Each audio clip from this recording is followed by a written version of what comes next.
est une créature de Dieu si merveilleuse que son corps est le temple de son esprit, dans lequel il doit tout faire pour le glorifier. L'objectif de cette présentation est de vous aider à maintenir une bonne santé pour glorifier Dieu dans votre corps et dans votre esprit qui lui appartiennent.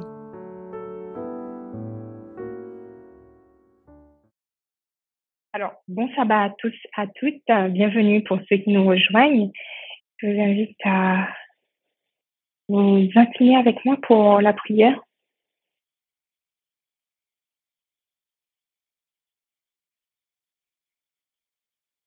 On prie, inclinons-nous. Merci, Père éternel, pour toute cette nourriture que tu nous as pourvue depuis le commencement de ce sabbat et jusqu'à présent. Et alors que nous allons avoir encore un moment ensemble, nous réclamons ta présence. Alors que nous avons vu la prière, la respiration de l'âme, nous te prions afin que le service qui va suivre puisse continuer à nous aider à nous rapprocher au plus près de toi, de grandir dans ta connaissance, de mieux comprendre les desseins que tu as pour chacun de nous. Garde-nous, Seigneur, durant ces instants. Permets que ce service puisse se dérouler pour ta gloire. Et nous te prions, alors que nous n'avons aucun mérite, mais par ceux de ton Fils bien-aimé Jésus. Amen. Alors, cet après-midi, sans plus tarder, je vais vous afficher les slides. Nous allons aborder la détox des poumons. Donc, je ne sais pas si c'est quelque chose qui parle déjà à certains, mais nous allons venir sur ce sujet cet après-midi. Pour commencer, je vais vous inviter à lire avec moi le verset qui se trouve en Jean, 3 Jean, au chapitre 1 et au verset 2, où il nous est dit: Bien-aimé, je souhaite qu'à tous égards tu prospères et sois en bonne santé, comme ton âme est en prospérité. Et nous allons continuer à considérer les écrits de la messagère sur ce propos dans The Desire of Age à la page 824.2. Dans la manière de guérir du Sauveur, il y avait des leçons pour ses disciples. À une occasion, il a oint les yeux d'un aveugle avec de l'argile et lui a dit: Va te laver dans la piscine de Siloam. Jean au chapitre 9 au verset 7. La guérison ne pouvait être opérée que par la puissance du grand guérisseur. Mais le Christ a fait usage des simples agents de la nature. Bien qu'il n'ait pas donné son approbation aux médicaments, il a sanctionné l'utilisation de remèdes simples et naturels. À plusieurs des affligés qui ont reçu la guérison, Christ a dit: Ne péchez plus, de peur qu'une chose pire ne vous arrive. Et on peut le lire en Jean 5, au verset 14. Il a ainsi enseigné que la maladie est le résultat de la violation des lois de Dieu, à la fois naturelles et spirituelles. La grande misère du monde n'existerait pas si les hommes vivaient en harmonie avec le plan du Créateur.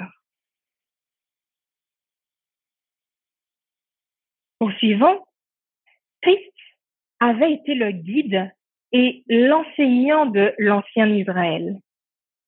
Et il leur a enseigné que la santé est la récompense de l'obéissance aux lois de Dieu. Le grand médecin qui a guéri les malades en Palestine avait parlé à son peuple depuis la colonne de nuée en leur disant ce qu'ils devaient faire et ce que Dieu ferait pour eux.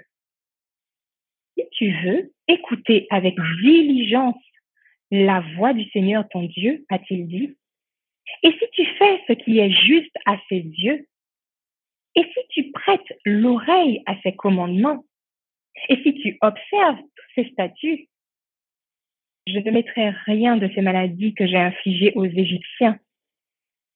car je suis le Seigneur qui te guérit. Et nous pouvons le lire en Exode 15 au verset 26. Le Christ a donné à Israël des instructions précises concernant leurs habitudes de vie et il leur a assuré, le Seigneur vous ôtera toute maladie. En Deutéronome 7, verset 15. Quand ils ont rempli les conditions de la promesse, la promesse leur a été vérifiée.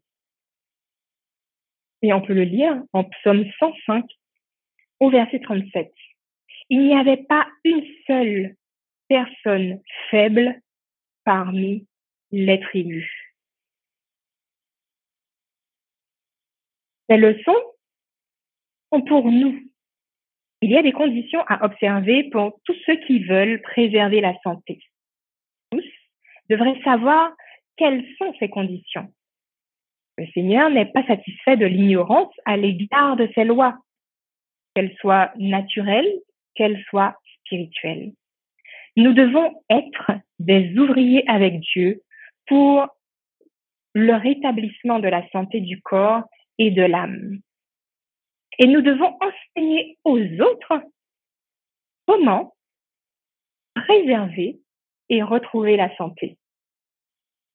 Pour les malades, nous devons utiliser des remèdes, les remèdes que Dieu a fournis dans la nature. Et nous devons les diriger vers celui qui seul peut restaurer. Alors avant d'aller un petit peu plus loin et sachant que nous allons considérer la détox des poumons, il nous faudrait, à la lumière de tout ce que nous avons pu lire jusqu'à présent, à travers les passages bibliques et les écrits inspirés de la messagère, nous rendre compte que Dieu souhaite que nous puissions être non seulement alertes, mais informés et conscients, en fait, de la physiologie, de l'anatomie, mais surtout de ce qui serait juste pour persévérer, en fait, au niveau de la santé, avoir des bonnes conditions de santé. Alors, pour être, sachant qu'il y a des petits comme des grands qui sont en train de suivre, nous allons voir, et je vais vous demander un tout petit peu d'attention, une petite vidéo très courte qui va nous permettre de mieux considérer les poumons et nous pourrons ensuite passer à la suite de cette présentation. Donc, je vais vous afficher une petite présentation très rapide pour que nous puissions tout un chacun être au clair sur l'action des poumons.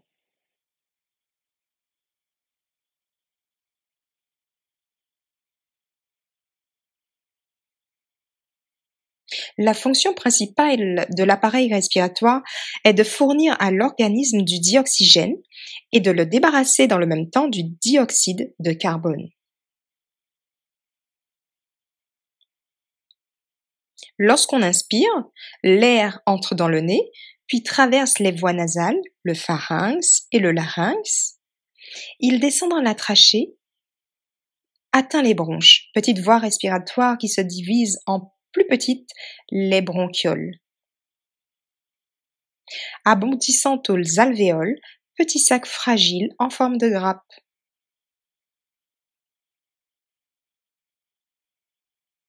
L'air pénètre donc dans les poumons jusqu'au fond des alvéoles et c'est là que se produisent les échanges gazeux entre l'air et le sang. C'est-à-dire que le dioxygène quitte l'air pour passer dans le sang et le dioxyde de carbone s'échappe du sang pour être rejeté dans l'air. Il est ensuite expulsé dans l'atmosphère par l'expiration.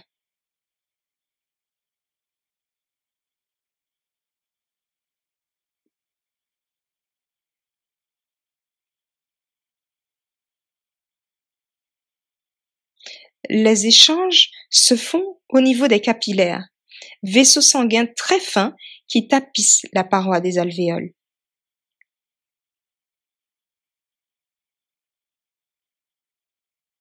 Les alvéoles étant au nombre de 600 à 800 millions, la surface totale de contact entre l'air et le sang dans les poumons avoisine les 100 mètres carrés, l'équivalent de la surface d'un terrain de tennis.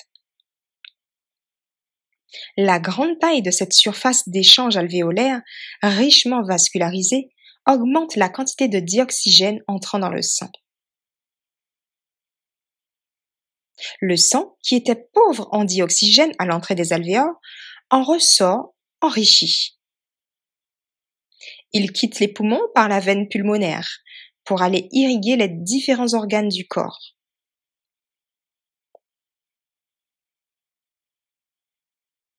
Il retourne dans le cœur, qui agissant comme une pompe, afin que le dioxygène soit distribué à tous les organes. Et c'est au niveau des cellules, des organes, que s'opère l'échange inverse que celui des poumons. Le sang délivre le dioxygène nécessaire au métabolisme cellulaire. Sa consommation par la respiration cellulaire libère un déchet, le CO2, qui, récupéré dans le sang, est reconduit aux alvéoles pulmonaires. En somme, le rôle du système respiratoire est donc d'une part de capter le dioxygène de l'atmosphère afin de le distribuer dans le sang et d'autre part d'extraire le CO2 du sang pour l'expulser dans l'atmosphère.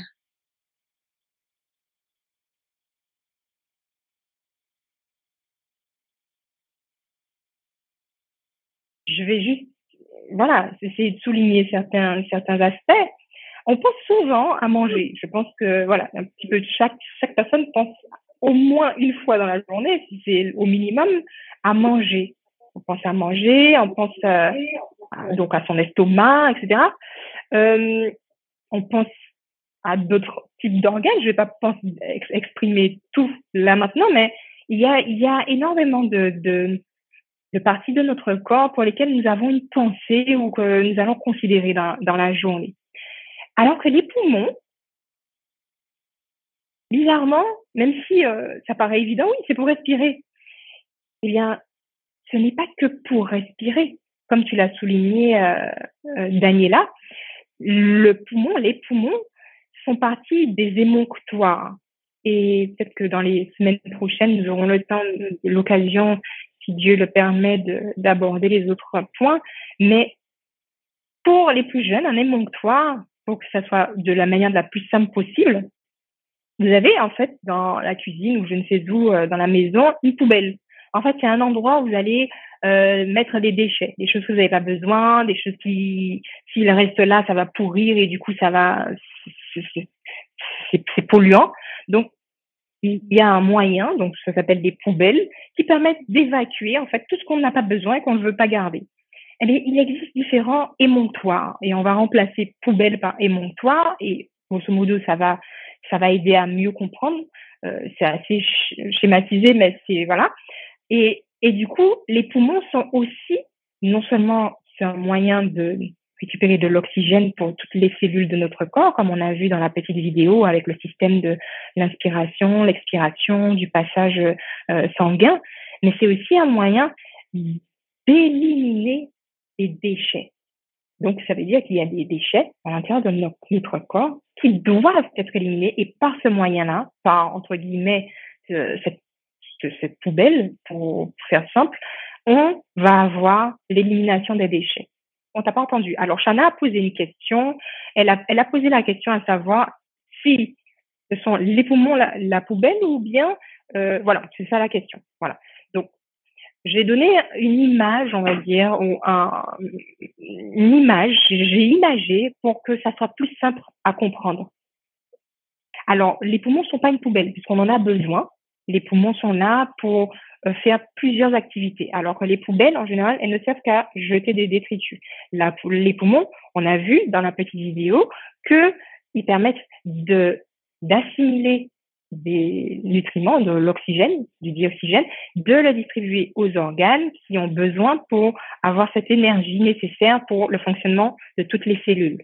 Donc, ce n'est pas les poumons qui sont une poubelle, mais le corps va utiliser les poumons pour évacuer des déchets.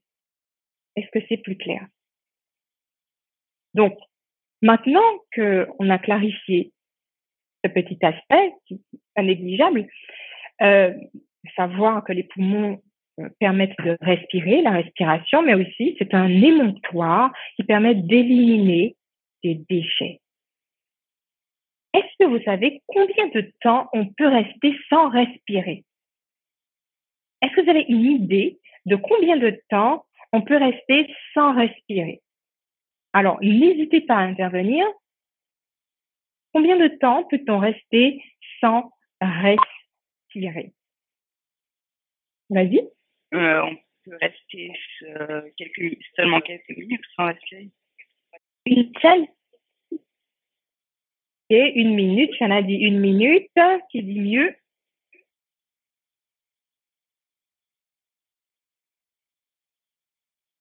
Ouais, j'ai entendu aussi 3 minutes. D'accord. Alors, on va avancer. Donc, on peut rester que quelques minutes. Donc, c'est forcément pas très long. Combien de temps on peut rester sans manger?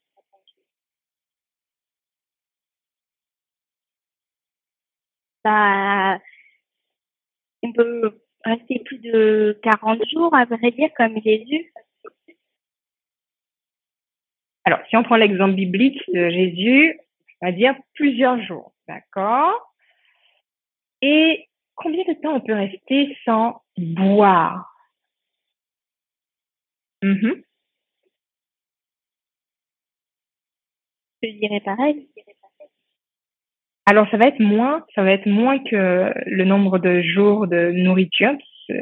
Le corps a quand même besoin d'énormément d'eau et plus on va le déshydrater, plus la condition de vie ou l'espérance de vie va aussi être altérée. Donc, en moyenne, on peut retrouver au niveau des informations de l'OMS ou autre, en moyenne, on pourrait rester plusieurs jours sans manger, plusieurs semaines. Maintenant, boire, ça serait que quelques jours, alors que respirer, ce serait que quelques minutes. Donc, à la lumière de ces différents points, on se rend compte quand même de l'importance qu'est la respiration et de l'oxygène pour nos cellules et pour le bien-être de notre corps. On ne peut que rester que quelques minutes sans respirer, pas plus. Alors, maintenant, nous allons considérer quelques écrits de la servante du Seigneur sur ce point.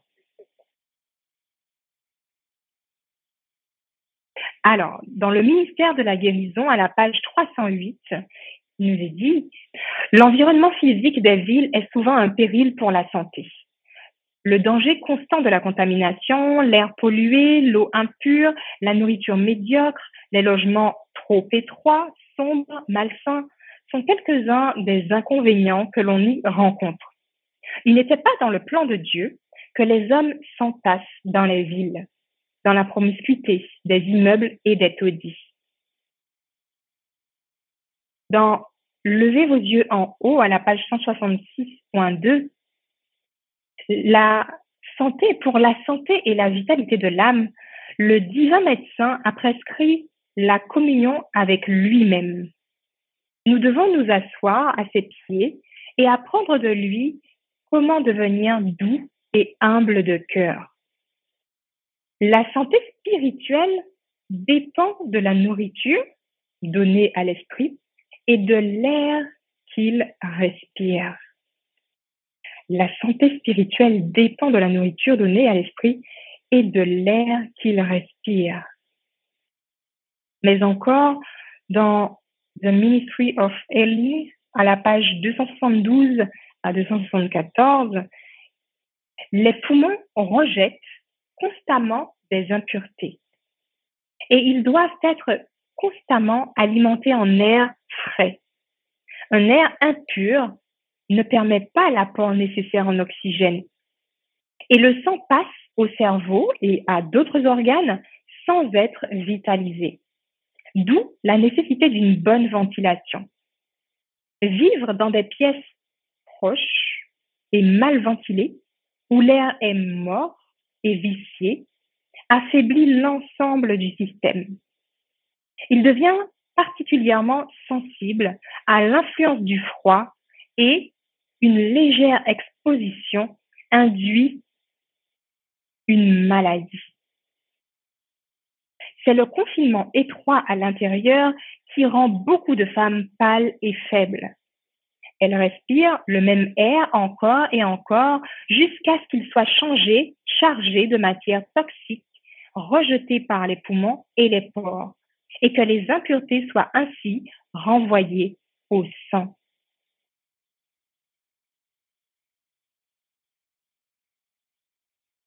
Le confinement étroit à l'intérieur rend pâle, faible. Le fait de respirer le même air encore et encore, eh bien, c'est que ces impuretés soient renvoyées au sang. Il y a quelques points qu'il nous faut quand même considérer au travers de ces lectures pour avoir cette conscience sur l'importance de la respiration et aussi du cadre. Alors, je vais faire une petite pause pour aussi attirer votre attention sur qu'est-ce qui pourrait altérer la qualité de l'air que nous respirons. Est-ce que vous avez une idée de ce qui pourrait altérer la qualité de l'air que nous respirons, sachant que c'est d'un air pur, sain, que notre corps a besoin, que notre cerveau a besoin pour le bon fonctionnement, et nous avons vu même pour notre spiritualité, en fait. Alors, si vous souhaitez intervenir, n'hésitez pas, 50 dièse, et on vous laisse la parole. 50 dièse. Alors, Daniela, je crois que tu as... Voilà. Ok, donc je te laisse la parole. Oui, merci. Alors, en fait, voilà, qu'est-ce qui peut faire qu'on respire un mauvais air, hein, c'était ça, hein, la question. Hein. Alors, par exemple, tous les produits ménagers qu'on peut utiliser, qui envoient dans l'air donc des parfums ou des substances toxiques.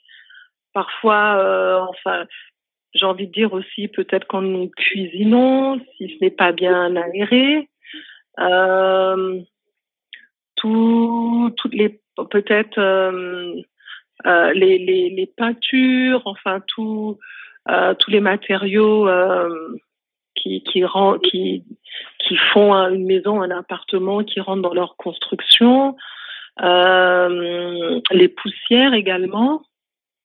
Voilà, ça peut même créer des allergies importantes, des allergies aux acariens. Et puis voilà, certainement aussi la saleté, enfin, quand on est dans un endroit qui est sale, ou qu'il y a de l'eau qui a stagné, en fait, toute impureté, ou des poubelles, enfin voilà, pour faire un peu large. Après, je ne sais pas si tout est correct, tu me diras.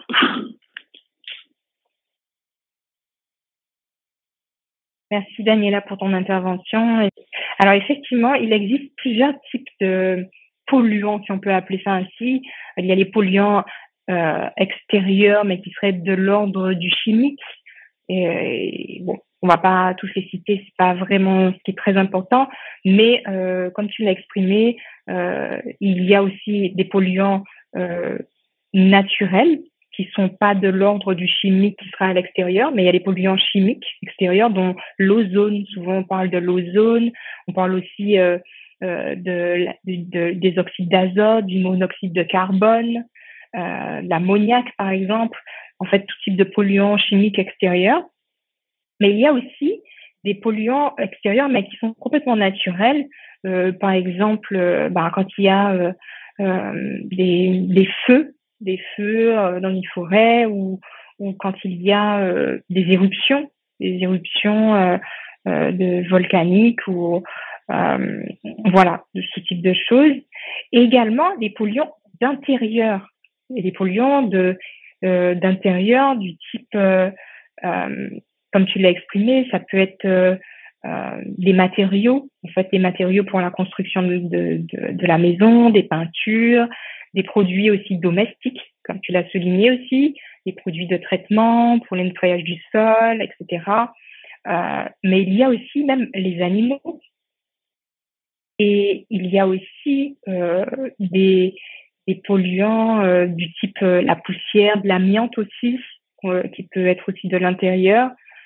Et comme tu l'as souligné aussi, pour les bactéries, les moisissures. Et tout cela, voilà, il y a toute une flopée, toute une liste de polluants d'intérieur. Tout cela vient polluer l'air que l'on respire, et qui est nécessaire qu'il soit pur pour le bon fonctionnement de nos cellules, et cela vient polluer l'air. Il y a aussi, comme je l'ai souligné, les catastrophes, c'est-à-dire les accidents, les feux, les choses comme ça. Après, tu as parlé aussi du fait de cuisiner, donc du carbone, en fait, les carbones. Donc, il y a ça aussi. Donc, voilà, donc les produits de combustion, en fait. Donc, il existe tout type de polluants à l'extérieur, à l'intérieur. Nous avons vu ces différents points. Maintenant, la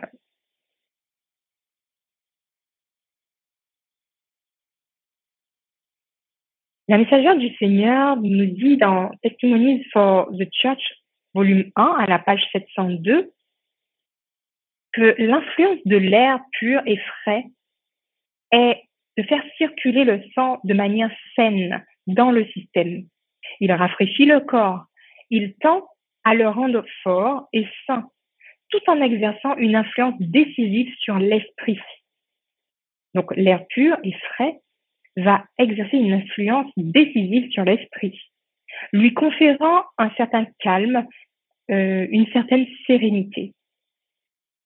Elle excite l'appétit, rend la digestion des aliments plus parfaite et induit un sommeil sain et doux. Voilà.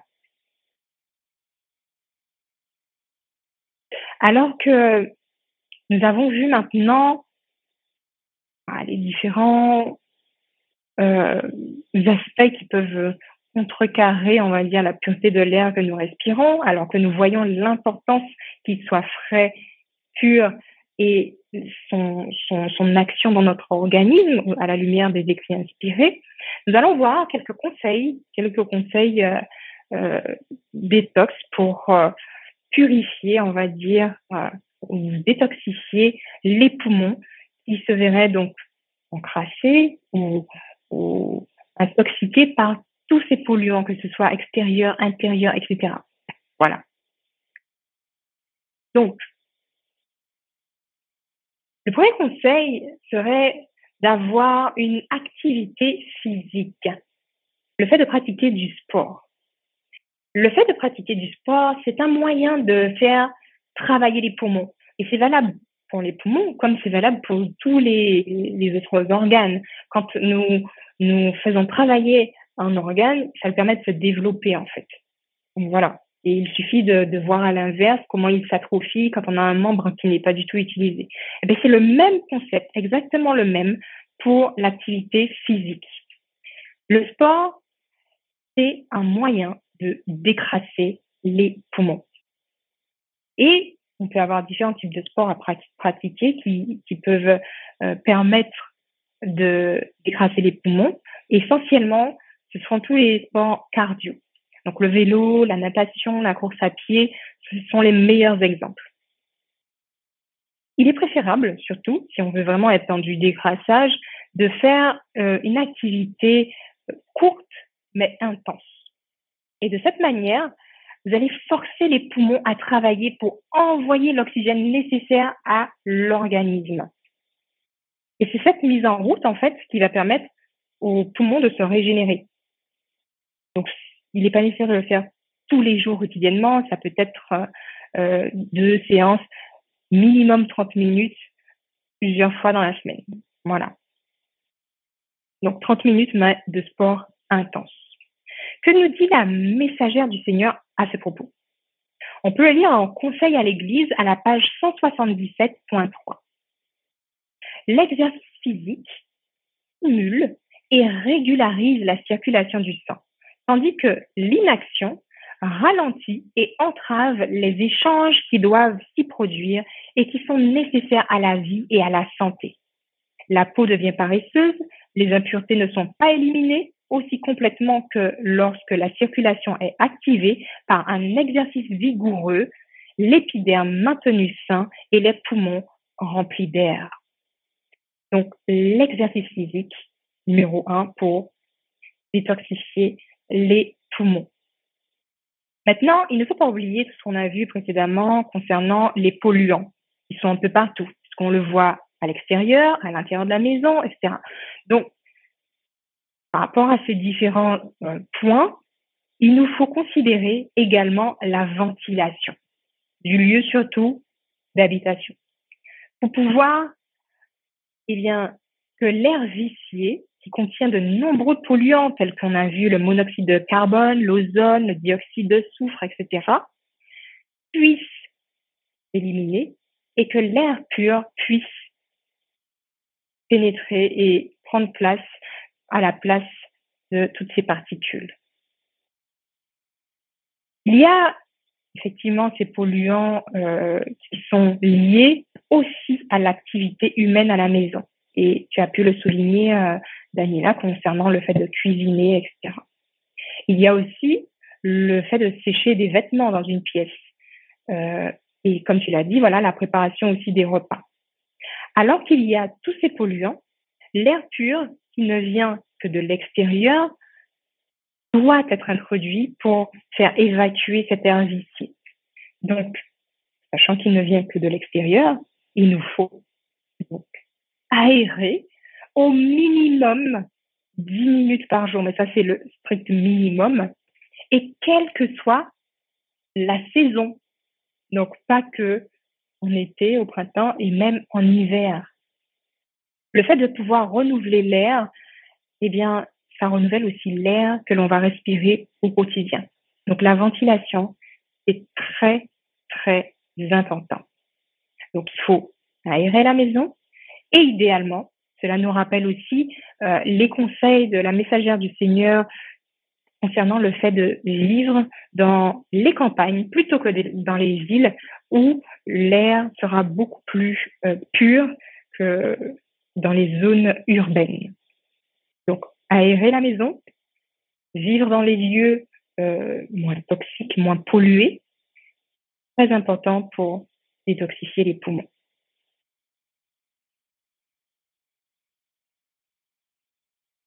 James White, donc nos pionniers, nous dit dans Health or How to Live, à la page 212.2, beaucoup se plaignent de l'odeur désagréable et de l'humidité de leur maison, sans se douter un instant que ce n'est que le résultat d'une ventilation défectueuse. Il est donc primordial que l'air extérieur soit autorisé à pénétrer librement dans toutes les parties d'un bâtiment. Si ce n'est dans un courant continu, au moins à intervalles fréquents, de manière à expulser pleinement celui qui existait auparavant dans plusieurs départements. Les causes d'une ventilation déficiente sont soit l'emplacement du bâtiment, dans les cours ou dans les allées étroites et surpeuplées, le manque de communication libre entre les différentes pièces dans chaque étage, la mauvaise position des portes et des fenêtres ou le manque d'espace ouvert d'une ampleur suffisante à l'arrière de la maison, ce qui empêche la libre circulation de l'air. Dans les maisons, les plus grandes et les mieux construites, la ventilation doit être favorisée en laissant les portes et les fenêtres ouvertes plusieurs heures pendant la journée. Par beau temps, lorsque l'air est le plus sec, même en hiver, une occasion appropriée devrait être saisie pendant la journée d'admettre librement l'air extérieur dans chaque appartement de la maison, en particulier les chambres. La ventilation des ateliers et des manufactures peut être maintenue par des fournaises appropriées qui, tout en fournissant un courant d'air chauffé pour réchauffer l'appartement provoquent un renouvellement constant de l'atmosphère. Donc, il nous faut aérer, comme on a vu, qu'il y ait une bonne ventilation, que ce soit pour des lieux publics, des bâtiments, que ce soit pour les maisons, lieux d'habitation. Dans tous les cas, la ventilation, ce n'est pas une option. Nous allons maintenant voir aussi l'aspect des produits ménagers. Il est important que, comme on l'a vu, d'être dans un environnement où l'air est le plus sain.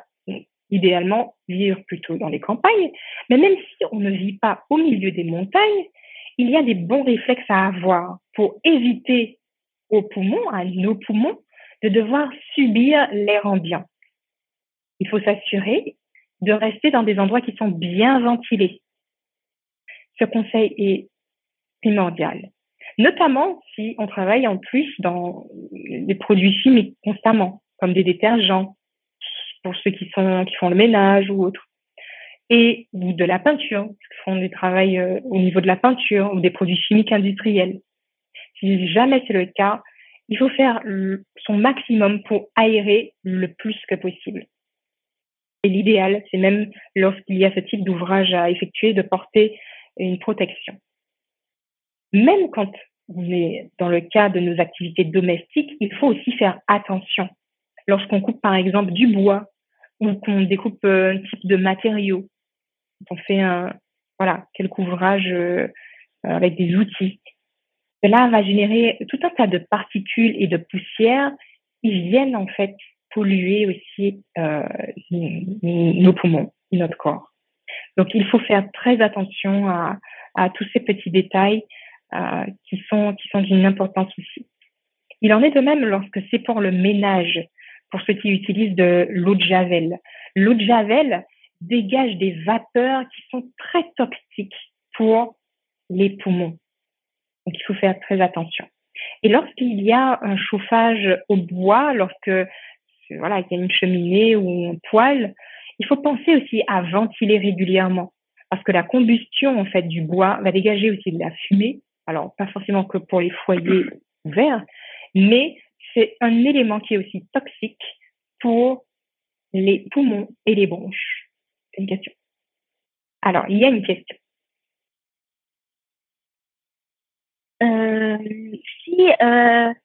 Si on essaie de chauffer la maison et qu'on ventile, du coup, ça va la refroidir et ça va servir à rien ce qu'on a fait. Très intéressant la question de Shana concernant le fait de maintenir la chaleur. Alors, effectivement, quand on cherche à chauffer une maison, il y aura, alors si c'est un chauffage au bois, peu importe, il y aura une condensation de chaleur, mais il faut qu'il y ait quand même, alors par fréquence, par constance, c'est pas, la ventilation ne doit pas être permanente en fait. Ça veut dire que on peut aérer, je peux dire, par exemple, 10 minutes toutes les heures. 10 minutes, ça va pas enlever la totalité de la chaleur qui est imprégnée dans la pièce. Et c'est pas non plus le fait de laisser complètement ouvert. Ça va être d'aérer une pièce après l'autre, etc. Donc, ce qui est important, c'est de pouvoir aérer progressivement les pièces. Et même si on est en hiver, comme on l'a lu, l'objectif n'étant pas de se retrouver dans un froid total, c'est plus que l'air soit renouvelé, en fait. Donc, c'est quelque chose qui doit se faire régulièrement, pas juste une fois ponctuellement dans la journée, en fait. C'est plus clair. Donc voilà, donc il faut faire attention aux produits toxiques du quotidien. Il y a beaucoup de produits ménagers qui contiennent des agents chimiques et qui viennent détériorer les poumons. Les détergents, les décolorants, tous les vaporisateurs de parfums. Ils contiennent des particules chimiques dangereuses. Et même tout ce qui est bombe pour les moustiques, les prises murales, ils dégagent aussi des substances qui sont nocives et cancérigènes. Il faut préférer utiliser des produits plutôt naturels, des recettes de grand-mère, des produits qui sont sans agents toxiques pour éviter encore de surpolluer, de polluer à nouveau encore davantage nos poumons. Voilà. Donc, Donc, nous avons vu plusieurs points, le fait de ventiler, l'activité physique, le fait d'éliminer les mauvaises habitudes et de prendre soin en faisant attention aux produits qu'on utilise au quotidien, ménagers ou autres, ou dans le travail, si c'est une activité professionnelle. Maintenant, nous avons aussi un autre aspect pour détoxifier les poumons, le bain détoxifiant, le bain détox. Alors, le principe du bain, souvent, fait appel au fait de la détente, le fait de pouvoir déstresser, etc. Mais, dans l'aspect que nous allons voir, c'est, on va dire, en partie pour cela, mais c'est essentiellement pour les voies respiratoires. Donc, pour préparer un bon bain détoxifiant, on va privilégier le romarin, que le romarin a un principe actif qui l'acide rosmarinique, que l'on trouve aussi dans la sauge, dans la menthe et le basilic. Et ce principe actif va inhiber l'inflammation qui est provoquée souvent par des fois des réactions allergiques ou autres. Mais tous les produits polluants vont venir engendrer une inflammation au niveau tous les produits qui sont polluants vont venir induire une réaction inflammatoire au niveau des poumons. Donc, ce principe actif que l'on va trouver dans le romarin, on va pouvoir l'utiliser dans le bain. Donc, pour cela, il faut infuser une dizaine de branches de romarin dans à peu près 2 litres d'eau bouillante. Donc, 2 litres d'eau bouillante, on fait infuser. On laisse tremper les branches pendant 10 minutes. Ensuite, on va les enlever. On va plutôt filtrer, en fait, enfin enlever l'infusion que le liquide. Et c'est ce liquide de l'infusion qui va être introduit dans le bain. Le romarin a des propriétés médicinales qui permettent d'éliminer les toxines en profondeur. Le fait du bain, donc la température moyennant un peu plus que la température du corps dans le bain, va permettre d'ouvrir les pores de la peau et la vapeur d'eau va permettre d'inhaler en fait les principes actifs de cette plante. Donc, si votre bain est chaud, vous allez respirer les vapeurs de romarin. Donc, ça peut être, comme j'ai expliqué, avec la plante, avec l'infusion, mais ça peut être aussi avec des gouttes d'huile essentielle de romarin. Donc, on peut aussi, toujours dans le principe de la détox des poumons, prendre des douches bien chaudes, ce qui va permettre d'augmenter la sécrétion de sueur. En fait, la chaleur va induire la transpiration et permettre, par cette transpiration, puisque la peau est aussi un émonctoire, comme on a vu le principe des poubelles, donc va permettre d'éliminer dans un même temps d'autres toxines, en fait. Donc, voilà. Et pour ceux qui veulent faire des douches intelligentes, des bains intelligents, il faut penser aussi à alterner au niveau de la température. C'est-à-dire que même si on a démarré une douche chaude, ou on était dans un bain chaud, à la fin, progressivement, passer sur une température qui va de plus en plus venir dans le froid, progressivement, pour pouvoir activer la circulation et que la circulation, soit favorisée, en fait, au travers de ces changements de température qui ne seront pas brusques, qui vont être progressifs. Donc voilà, et ça va permettre aussi de refermer, de resserrer les pores. Donc voilà. Donc pour un autre aspect, donc on a vu de faire attention aux produits toxiques dans l'environnement d'habitation, on a vu le fait de ventiler, de faire du sport, on a vu le bain. Et maintenant, nous allons passer aux inhalations. C'est toujours un peu le concept du bain, puisque dans le principe du bain, l'objectif était que l'on puisse inhaler ces principes actifs. Mais là, on n'est pas obligé de le faire physiquement, tout le corps dans l'eau. Ça peut être un bol et en fonction, une serviette. Et puis, on va se recouvrir, comme vous pouvez le voir sur l'image pour ceux qui sont sur la web, dans ce principe-là. Alors, dans le cadre où on va être sur les inhalations, il faut penser aux huiles essentielles qui vont nettoyer les poumons. En aromathérapie, alors, tout à l'heure, on a vu que ça pouvait être des plantes ou des huiles essentielles pour le bain. C'est le même concept pour les inhalations. Ça peut être des plantes ou des huiles essentielles, sachant que les huiles essentielles sont beaucoup plus concentrées. Donc là, ce sera que quelques gouttes. Mais le principe étant que ce soit les actifs en fait des plantes qui viennent agir dans le même concept que pour la plante. Donc, il y a plusieurs types d'huiles essentielles qui vont nettoyer les poumons. On va, parmi ces huiles essentielles, parler de l'eucalyptus radié. Il y a différents types d'eucalyptus. L'eucalyptus radié, c'est une plante qui va être anti-infectieuse, antibactérienne, mais aussi expectorante et mucolytique, et aussi anti-inflammatoire et cicatrisante. Donc, pour toutes ces vertus, elle est, on va dire, très appropriée dans le contexte de la détox des poumons. Voilà. Donc, puisqu'elle va permettre d'apaiser l'inflammation induite par la pollution, par les toxiques, et tout en permettant l'élimination, puisqu'on a vu que les poumons, c'est aussi un émonctoire qui permet d'éliminer. Alors, juste avant de continuer, je ne sais pas si vous avez bien saisi l'aspect du comment les poumons permettent d'éliminer. Je fais juste une petite parenthèse, juste pour m'assurer. Comment les poumons nous permettent d'éliminer en fait ces toxines? Comment on a cette élimination de toxines? Est-ce qu'il y a des personnes qui voient comment ça fonctionne? Alors, 50 dièses pour ceux qui veulent, si vous voulez intervenir, ou ça peut être sur le chat, comme vous voulez. Petite question parenthèse que j'ai oublié tout à l'heure, qui pourrait être, si c'est pas clair, qu'on puisse clarifier ce point. 50 dièses. Est-ce que vous savez comment le corps, ou du moins les poumons, vont éliminer les déchets, les toxines? Alors, je n'ai pas de proposition ici.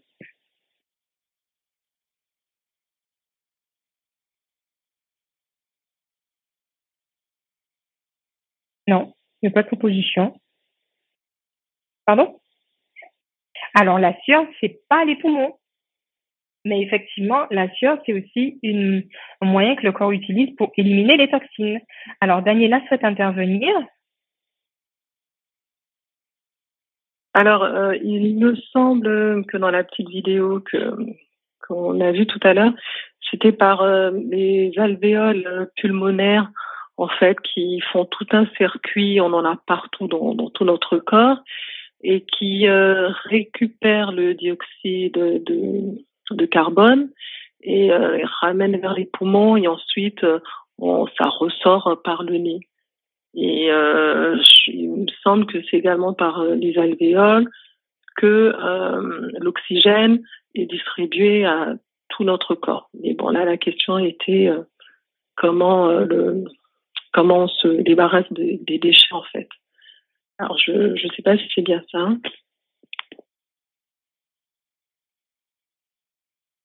Amen. Alors, donc j'ai bien entendu le point, donc par l'expiration, si je comprends. Donc, l'intervention de Daniela qui nous dit que, en fait, dans la vidéo, on voit qu'on inspire de l'air, on expire. Et dans l'expiration, là, le CO2 sort et donc on expire, en fait, le dioxyde de carbone. Donc, ça, c'est un moyen d'éliminer le dioxyde de carbone, mais il y a d'autres substances qui sortent. Donc, c'est pas que le dioxyde, parce que le dioxyde de carbone et l'inspiration avec l'oxygène, là, on est purement dans la respiration. Mais les poumons sont aussi un moyen que le corps utilise pour éliminer des toxines. Alors, est-ce qu'il y a encore quelqu'un qui a une idée? Pas d'idée? Non. Ok. Ah, attends, je vais ici. Ok, bon. Alors, donc, dans l'expiration, il y a une proposition ici. Alors, on va ouvrir les micros. C'est bon, Gabriel, ton micro est ouvert. Amen. Là, ça y est, on t'entend maintenant. Est-ce que là, en toussant aussi, on peut, ça nous permet justement d'expulser des toxines, je crois, quand on tousse. Exactement, tout à fait. C'est quand même c'est très fort et on sent qu'il y a pas mal de Lorsque peut-être il y a de la poussière, quelque chose, des éléments dans l'air qui sont en fait des allergènes, on va dire. Peut-être là aussi, c'est une façon pour l'organisme, en fait, les poumons de les expulser du corps. Voilà. Amen. Merci, Gabriel, pour ton intervention. Je crois que Shana, tu veux intervenir aussi, vas-y. Par les glaires ou les mucus. Enfin, Alors oui, tout à fait, tout à fait. Donc effectivement, comme tu l'as souligné, Gabriel, quand on tousse, quand on éternue, quand on a toutes ces manifestations là qui apparaissent de cette manière, le corps est en train de rejeter en fait des éléments et des particules, même si on les voit pas à l'œil nu, même si on les voit pas visuellement, on voit pas ces particules, mais on est quand même en train d'éliminer les particules. Et c'est de la même manière qu'on ingère des particules qu'on ne voit pas non plus. Et il y a aussi, comme Shana a souligné, en fait, du mucus. Alors, il y a un aspect qu'on n'a pas vu dans la petite vidéo, mais il y a un aspect au niveau des poumons, quand le corps propulse en fait le dioxygène, il y a aussi des particules sous forme de glaire qui remontent progressivement quand il y en a, quand il y a des substances que l'organisme a captées et qu'il souhaite expulser. Donc c'est pas systématique, mais je suis pas sûre qu'il y ait quelqu'un qui n'ait pas déjà vu, ressenti d'avoir des espèces de glaire ou des crachats, enfin quelque chose de particulier qui remonte comme ça. C'est pas quelque chose qui sort de l'estomac, c'est pas quelque chose qui sort du tube digestif. Là, c'est au niveau des poumons, en fait. Et le corps est en train d'utiliser ce moyen pour capturer, en fait, ces particules, pour les maintenir dans une matière, donc le mucus, et le faire remonter. Donc, ce sont des déchets, en fait. Comme on peut l'avoir tout à l'heure, tu as parlé de la sueur. Dans la sueur, on a des déchets, et il y a d'autres émonctoires. On va pas faire tous les émonctoires, mais dans les poumons, il y a ce principe. Au niveau de l'expiration, il y a des déchets qui vont être éliminés comme ça, par voie volatile, mais il y a aussi des déchets qui vont être éliminés sous forme de glaire, en fait. Donc, les glaires, le mucus, enfin, ce sont des déchets, de toxines, de toutes sortes de particules que le corps élimine de cette manière. Tu veux intervenir? Ah, il y a quelqu'un qui est intervenu. Donc, Ketura nous dit, pour éliminer les déchets des poumons, il faut qu'on respire. Si cet air est mauvais, les poumons vont garder les déchets, puis ils vont dans le foie et après, va aux toilettes. Alors, c'est Soliane, tout à fait. Donc, effectivement, les glaires, le mucus, tout ce que j'étais en train d'expliquer, ce sont des déchets.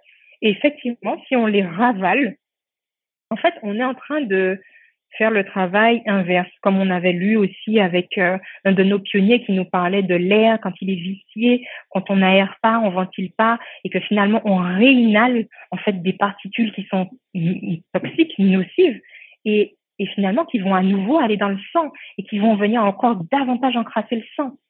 Donc c'est la même chose pour le mucus, les glaires, les crachats. Ils n'ont pas purement de la salive, hein. Là on parle vraiment des choses qui sortent des poumons et qui viennent comme ça dans l'œsophage là et qui doivent être expulsés et qui, par méconnaissance ou habitude ou je ne sais quoi, vont être réingérés. Donc ce sont des déchets. Voilà. Donc oui. Du coup, on le ravale. Comment il va faire pour ressortir? Ok, merci Shana pour ton intervention. Donc, le corps a différents émonctoires. On a vu un des émonctoires avec les poumons, et il y en a d'autres. Et forcément, comme le corps va retrouver à nouveau des toxines qu'il a tenté d'éliminer par un moyen, il va encore traiter ces toxines pour les faire s'éliminer par le tube digestif et puis les intestins et sûrement au niveau des selles. Tous ces déchets étaient dans le sang ou dans l'air qui avait été ingéré, mais il se dirigeait vers le sang. Et quand les poumons vont les capter sous forme de mucus et qu'on va à nouveau les ingérer, en fait, il y a des particules et certains types de polluants ou de substances qui ne s'expulsent que d'une certaine manière, en fait. Je ne sais pas si c'était très clair, mais en fait, je vais essayer de voir comment expliquer ça de manière simple. C'est comme si, en fait, on veut faire sortir un éléphant bon, là, c'est un exemple vraiment une caricature énorme, mais c'est vraiment pour qu'on se rende compte de la chose. Comme si on veut faire sortir un éléphant dans une pièce où il y a une petite porte. Donc là, on voit que c'est la paroi qui est trop petite. Donc, c'est pas possible. Mais il y a aussi ce principe-là, non pas par rapport à la taille de la particule, mais par rapport au matériau de la particule ou du polluant. En fait, en fonction de cette substance, il y en a qui peuvent s'éliminer que de cette manière, par voie crachat, ou parce que ce sont des particules qui, si le corps les laisse continuer à se diffuser, ils vont aller se stocker dans certaines cellules et peuvent provoquer des maladies, en fait. Donc le corps aussi, Dieu a créé l'organisme d'une manière très intelligente pour que notre corps puisse éliminer tout ce qui n'est pas approprié, mais de la bonne manière.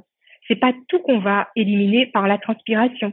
C'est pas tout qu'on va éliminer par les selles. C'est pas tout qu'on va éliminer par les poumons. C'est pas tout. Donc chaque émonctoire a particularité, et c'est pour ça qu'il faut connaître un minimum le fonctionnement de son corps pour éviter de faire des choses qui pourraient nuire à la santé plutôt que de lui apporter un bénéfice. Voilà. Donc ça, c'était pour la petite parenthèse concernant la manière dont le corps va éliminer les toxines, puisque les poumons sont aussi un émonctoire. Donc on a vu qu'il fallait faire des inhalations. On a vu que les huiles essentielles d'eucalyptus radié, notamment le romarin aussi, dont on avait abordé le principe dans le bain, sont très appropriés pour éliminer les toxines au niveau des poumons, parce qu'ils ont des vertus non seulement anti-inflammatoires, apaisantes, sachant que tous les polluants vont générer une inflammation au niveau des poumons, mais aussi ils sont expectorants. Ça veut dire qu'ils vont aider en fait le principe de l'organisme naturellement à éjecter ses déchets. Donc, quand on a un principe actif dans une plante qui va non seulement aider à apaiser l'organe, mais en plus l'aider à l'éliminer, alors il est deux fois plus approprié qu'un autre type de principe actif. Donc là, c'est le cas pour l'huile essentielle d'eucalyptus et pour l'huile essentielle de romarin aussi. Alors, on peut aussi l'appliquer directement sans forcément faire une inhalation au niveau du sternum en massage avec une huile de base. Ça peut être une huile d'amande douce ou autre, parce qu'on n'applique pas les huiles essentielles pures comme ça sur la peau. On va l'appliquer avec une huile neutre. Et il faut aussi privilégier quand même l'inhalation, parce qu'en faisant ça, on va venir tout de suite entrer dans les voies respiratoires. Nous avons besoin aussi, par ce moyen, de déboucher en fait les voies respiratoires. Parce que souvent, quand on fait des inhalations, des fois, on a des problèmes de mucus qui sont de nez congestionné ou autre. Et là, par le biais de l'inhalation, ça va venir ouvrir les pores et pénétrer très rapidement dans les voies respiratoires pour traiter et apaiser tout de suite les bronches. Donc, on a vu l'huile essentielle de romarin, de l'eucalyptus, et aussi vous avez le thym. Le thym, c'est une huile essentielle incontournable. Le thym a des vertus tout autant que l'eucalyptus, mais aussi antibactériennes, pour bien décrasser la fonction dépurative. C'est vraiment l'ami des poumons pour le thym, que ce soit en plante pure ou en huile essentielle. Pour la plante, on a vu comment l'utiliser pour le bain précédemment. La menthe poivrée aussi est une des plantes favorites pour la détoxification des poumons. Elle a un effet très apaisant. Il y a une concentration de menthol qui permet de détendre les muscles des voies respiratoires et de favoriser une meilleure respiration. Elle a aussi, en particulier, des vertus antihistaminiques. Donc, s'il y a des personnes qui ont tendance à avoir des allergies, la menthe poivrée a des vertus antihistaminiques. Et on peut même mâcher les feuilles de menthe poivrée pour avoir un effet instantané immédiat. Et en fait, c'est le menthol qui est contenu dans la menthe poivrée qui va donner ces résultats aussi rapides, en fait. Donc voilà, pour quelques conseils au niveau des inhalations. Alors maintenant, là, sur cette slide, je pense qu'elle se passe de commentaires puisqu'on voit une fenêtre avec le vent. On en a abordé plusieurs fois le point précédemment. Mais il y a quelques conseils de la messagère du Seigneur sur la ventilation qu'il nous faut quand même considérer. Dans Christian Temperance on Bibligen, à la page 104.1, beaucoup ont appris que l'air nocturne est nocif pour la santé et doit donc être exclu de leur chambre. Un soir d'automne, je voyageais dans une voiture bondée. Les expirations de tant de poumons et de corps rendaient l'atmosphère très impure et provoquaient une sensation de malaise en moi. J'ai levé ma fenêtre et j'étais en train de profiter de l'air frais quand une dame implorant des tons sérieux s'est écriée « Baissez cette fenêtre, vous allez prendre froid et être malade. L'air de la nuit est si malsain. » Je lui ai répondu « Madame, nous n'avons pas d'autre air que l'air de la nuit. Dans cette voiture ou en dehors, si vous refusez de respirer l'air de la nuit, vous devez arrêter de respirer. » Dans la fraîcheur du soir, il peut être nécessaire de se protéger du froid par des vêtements supplémentaires, mais il doit y avoir une libre circulation de l'air pur dans la pièce pendant les heures de sommeil. L'air libre du ciel, de jour comme de nuit, est l'une des plus riches bénédictions dont nous puissions jouir. L'air frais purifie le sang, rafraîchit le corps, contribue à rendre le corps fort et sain. La vivacité produite se répercutera sur l'esprit, qui lui conférant tonus et clarté, ainsi qu'un certain calme, et une certaine sérénité. Elle stimule l'appétit, rend la digestion des aliments plus parfaite, induit un sommeil doux. Vivre dans des pièces étroites et mal ventilées affaiblit le système, rend l'esprit sombre, la peau terne et la circulation faible. Le sang se déplace lentement, la digestion est retardée et le système est rendu particulièrement sensible au froid. Il faut donc s'habituer à un air frais et frais pour ne pas être affecté par de légers changements de température. Bien sûr, il faut faire attention à ne pas s'asseoir dans un courant d'air ou dans une pièce froide lorsqu'on est fatigué ou lorsqu'on transpire. Beaucoup travaillent dans l'idée erronée que s'ils ont pris froid, ils doivent soigneusement exclure de l'air extérieur et augmenter la température de la pièce jusqu'à ce qu'elle soit excessivement chaude. Mais le système d'une personne souffrant de froid est dérangé. Les pores sont fermés par les déchets et il n'y a plus ou moins d'inflammation des organes internes parce que le sang a été refroidi de la surface et jeté sur eux. À ce moment, parmi toutes, les poumons ne devraient pas être privés d'air pur. Un exercice judicieux permettrait de faire remonter le sang à la surface et donc soulager les organes internes. La force de la volonté est d'une grande aide pour résister au froid et donner de l'énergie au système nerveux. Priver les poumons d'air, c'est comme priver l'estomac de nourriture. L'air est la nourriture que Dieu a fournie aux poumons. Accueillez-le, cultivez l'amour pour lui comme une précieuse bénédiction du ciel. Alors, nous avons vu qu'il faut faire très attention à ne pas être dans les zones, que ce soit en voiture ou dans une maison, avec un air vicié. Ça, c'est clair. Maintenant, il y a un point supplémentaire que nous avons vu, à savoir le fait d'aérer la nuit. En fait, la nuit, c'est la période de temps où notre corps est complètement en repos. Il a besoin régénérer les cellules, etc. Mais à ce moment-là, on ne va pas se réveiller toutes les 3-4 heures ou toutes les heures pour ouvrir 10 minutes et puis refermer. Donc, finalement, l'air qui va se retrouver dans la pièce fermée va être un air qui ne sera pas renouvelé, en fait. Et ça, sans compter les systèmes de ventilation qui, entre guillemets, existent dans les portes, fenêtres ou voilà.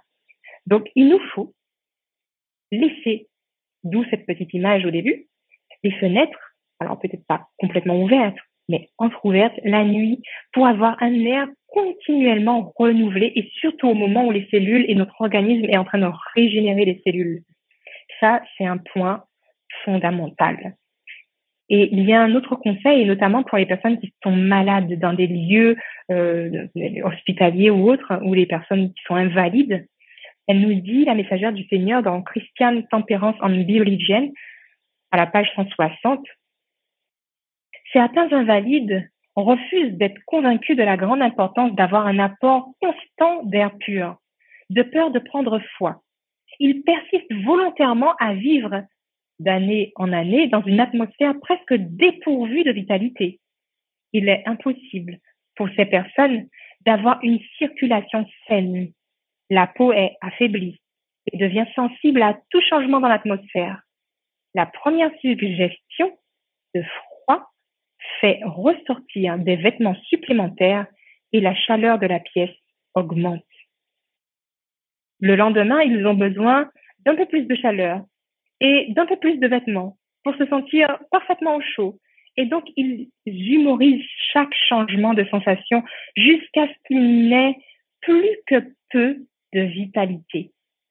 Si ceux qui le peuvent s'engageraient dans un emploi actif au lieu d'ajouter à leurs vêtements ou d'augmenter la température d'une pièce déjà surchauffée, ils oublieraient généralement leurs sensations froides et ne subiraient aucun mal. Pour les poumons faibles, une atmosphère surchauffée est très nuisible. Alors, si on a des poumons qui sont déjà affaiblis, parce qu'on a quelques pathologies que ce soit, il faut surtout faire attention à tous ces conseils. En fait, c'est pas le fait de se surchauffer, de se surprotéger, en fait, qui va favoriser un mieux-être, mais c'est au contraire.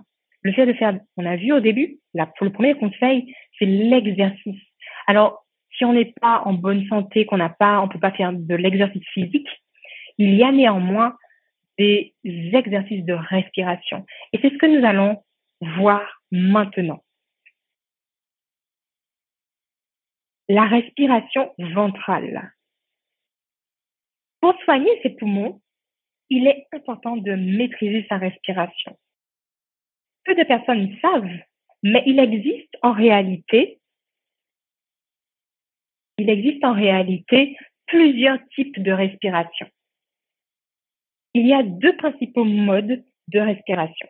La respiration thoracique et la respiration abdominale. La première, comme son nom l'indique, correspond à l'ouverture du thorax. Elle se situe donc dans la partie supérieure du buste. Lorsque vous êtes en respiration thoracique, vos poumons se gonflent au maximum et se chargent de distribuer l'air dans votre organisme. C'est simple, c'est la respiration naturelle, on n'y réfléchit même pas en fait. Alors là, je le fais par la bouche, je peux le faire sans qu'on entende forcément le son. Et si on voit, en fait, il y a le thorax qui se gonfle et la respiration qui se produit. Voilà. Donc là, c'est la respiration classique. La respiration, à l'inverse, qui est ventrale, qui va induire donc la respiration abdominale, et eh bien, ici, va éviter de faire énormément travailler les poumons, tout en procurant un maximum d'oxygène. Bon, je vais m'expliquer. Le problème, c'est qu'en faisant la respiration purement thoracique, on va user en fait ces poumons. On est constamment dans l'inspiration, l'expiration toute simple. À l'inverse, quand on fait cet exercice de respiration abdominale, c'est le ventre en fait qui va faire office de pompe et qui va faire office de pompe et ce gonflement va se ressentir à ce niveau-là. Alors, je ne sais pas si ça va être forcément évident, mais on va essayer de le faire pour comprendre ce principe de sorte que cet exercice en fait de respiration pourrait être fait dans la semaine, une fois ou deux ou plusieurs fois dans la semaine, pour pouvoir détoxifier. Il faut aussi faire des exercices de respiration. Et ces exercices aussi de respiration abdominale permettent de diminuer le stress. Donc, même quand il y a une phase de stress ou quelconque situation, cela permet aussi d'apprendre à se détendre. Voilà. Donc là, nous allons faire un petit exercice. Je vais vous inviter, même si j'ai pas tout le monde à côté de moi, d'essayer de vous asseoir de manière déjà confortable. Après, ça peut être d'être debout. On peut être debout, assis, peu importe, mais les pieds bien au sol. Et on va essayer de faire cet exercice de respiration, qui est très simple. Je tiens droit, les pieds au sol, assis confortablement, pas vautré ou dans des positions inconfortables. Hein. Je tiens correctement. Voilà. Et maintenant, on va inspirer au maximum en faisant gonfler l'abdomen plutôt que le thorax et on va vraiment ressentir le ventre qui gonfle. On va retenir la respiration pendant, on va faire 4 secondes et au bout de ces 4 secondes, on va expirer au maximum tout l'air qui est contenu et rester bloqué ainsi dans l'expiration pendant 4 secondes. Et on va essayer de renouveler cet exercice 3 ou 4 fois. Donc là, on est assis confortablement, les pieds à plat. On va inspirer de manière abdominale.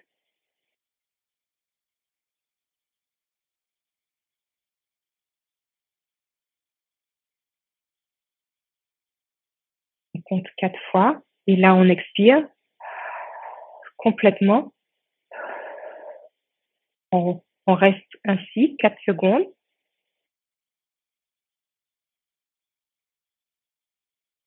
Et on reprend la respiration toujours abdominale au maximum.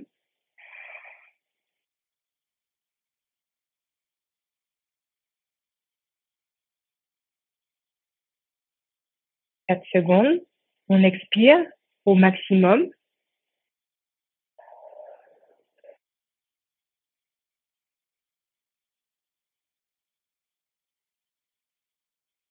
On inspire de manière abdominale. On gonfle l'abdomen. 4 secondes.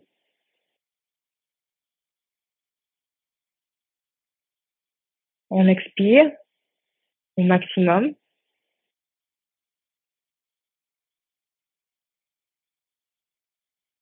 Quatre secondes. On inspire.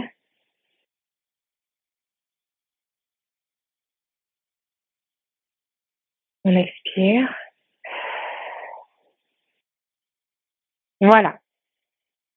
Là, on a fait un petit exercice en 4 temps. 4 secondes, on inspire, on maintient, on expire, on maintient, on respire, etc. On peut le faire en rallongeant le nombre de secondes pour ceux qui arrivent à tenir au plus. Et c'est là que justement, on va exercer en fait nos poumons et on va voir justement la capacité respiratoire, on va prendre conscience en fait de la capacité respiratoire. En faisant l'exercice, on va ressentir le souffle, on va constater aussi dans quel état se trouvent les poumons, on va ressentir ces poumons.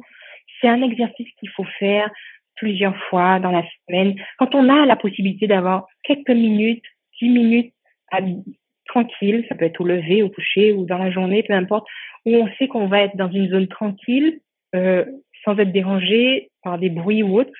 Et là, on va faire travailler les poumons. Inspirer, expirer. Et on va apporter un maximum d'oxygène. Alors, il faut privilégier évidemment les zones non polluées. On va le faire dans une rue où il y a plein de voitures qui passent, etc. Privilégier, comme on a vu, tous les conseils permettant d'avoir un air le plus pur possible. Alors, Shana a une question.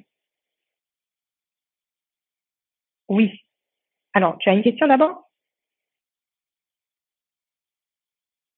Si on est habitué à faire avec la respiration thoracique et que comment on fait en fait?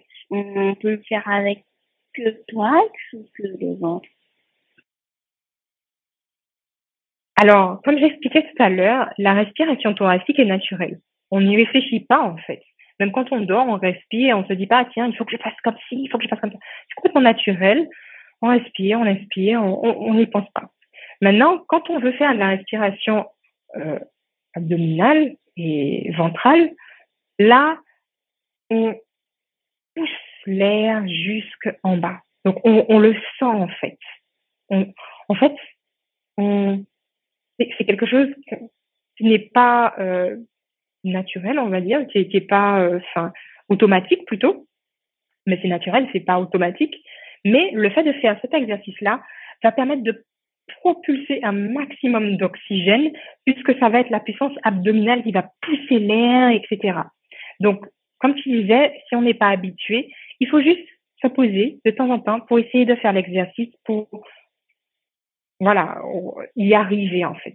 Voilà, parce que c'est pas compliqué du tout, hein. C'est vraiment très très simple.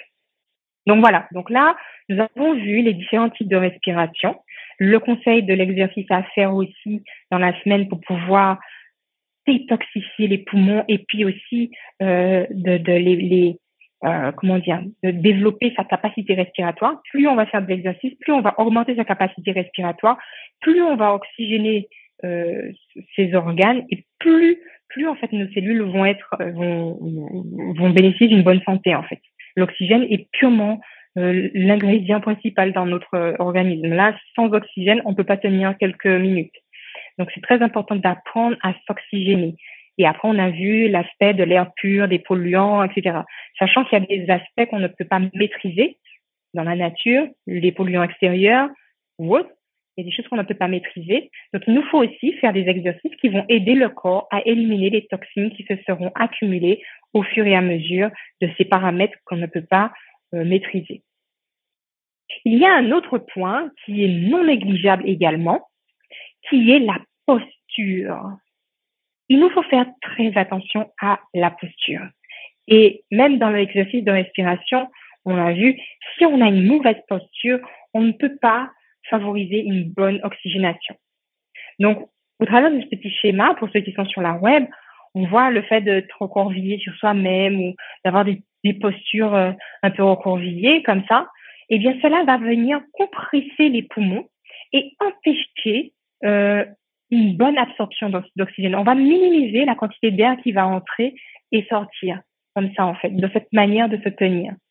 Quand on va aussi avoir des pores de talons, dans le deuxième exemple, là, ça va venir induire des cambrures, une posture aussi qui va venir altérer aussi au niveau de la colonne vertébrale, etc.